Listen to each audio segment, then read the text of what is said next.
Assalamualaikum warahmatullahi wabarakatuh.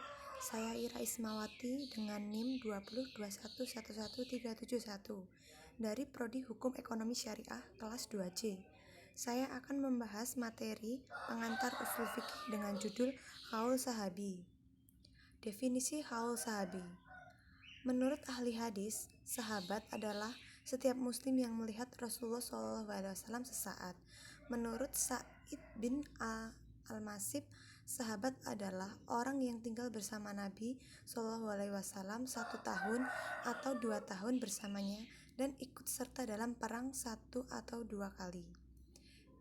Menurut Al-Jaiz, sahabat adalah orang yang berkumpul bersama Rasulullah dalam waktu yang cukup lama serta menimba ilmu dari Rasulullah.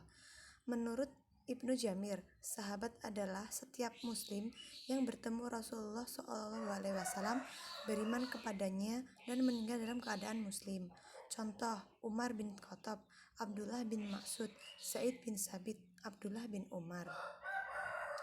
Arti haul sahabi. Mazhab sahabi ialah pendapat sahabat Rasulullah SAW tentang suatu kasus di mana hukumnya tidak jelas secara tegas dalam Al-Quran dan Sunnah Rasulullah. Contoh, perkataan Ibnu Mas'ud Rasulullah radhiyallahu anhu, sedikitnya waktu haid dalam 3 hari. Macam-macam haul sahabi. 1. Perkataan sahabat terhadap hal-hal yang tidak termasuk objek ijtihad.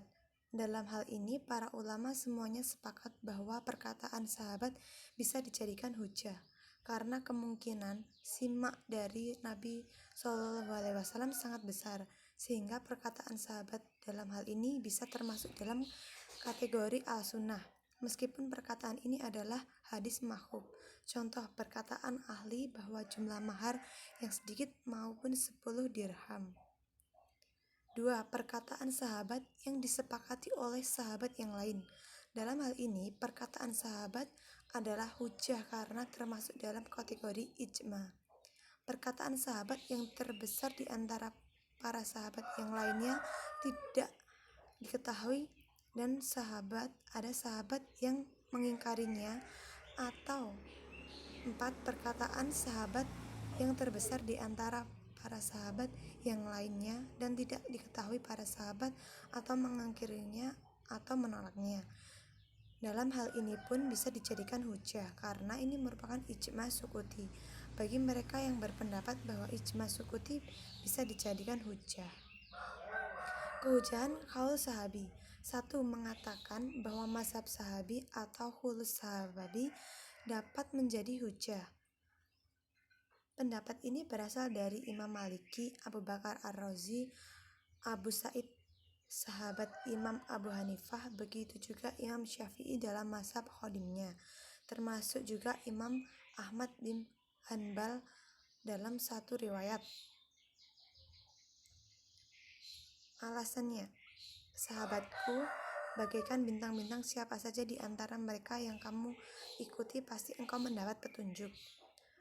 2. Mazhab sahabat khusus sahabi secara mutlak tidak dapat menjadi hujjah dasar hukum. Pendapat ini berasal dari Mujhur Asy'ariyah dan Mu'tazilah. Imam Syafi'i dalam mazhabnya yang jadid atau baru, juga Abu Hasan Al-Harbah dari golongan Hanafiyah. Alasan mereka antara lain adalah firman Allah yang artinya, maka ambillah atau kejadian itu untuk menjadi pelajaran, hai orang-orang yang mempunyai pandangan. Quran Surat Al-Asyr ayat 2. 3. Ulama Hanafiyah, Imam Malik, Qaul Qadim, Imam Syafi'i, dan pendapat terkuat dari Imam Ahmad bin Hanbal menyatakan bahwa pendapat sahabat itu menjadi hujjah. Dan apabila mereka sahabat bertentangan dengan qiyas, maka pendapat sahabat didahulukan. Alasan yang mereka kemukakan antara lain adalah firman Allah dalam surat At-Taubah ayat 100 yang artinya orang-orang yang terdahulu bagi yang pertama-tama atau masuk Islam dari golongan Muhajirin dan Ansor, dan orang-orang yang mengikuti mereka dengan baik, Allah ridho kepada mereka. Quran Surat At-Taubah ayat 100. Begitulah yang bisa dapat saya sampaikan, kurang dan lebihnya saya mohon maaf. Wassalamualaikum warahmatullahi wabarakatuh.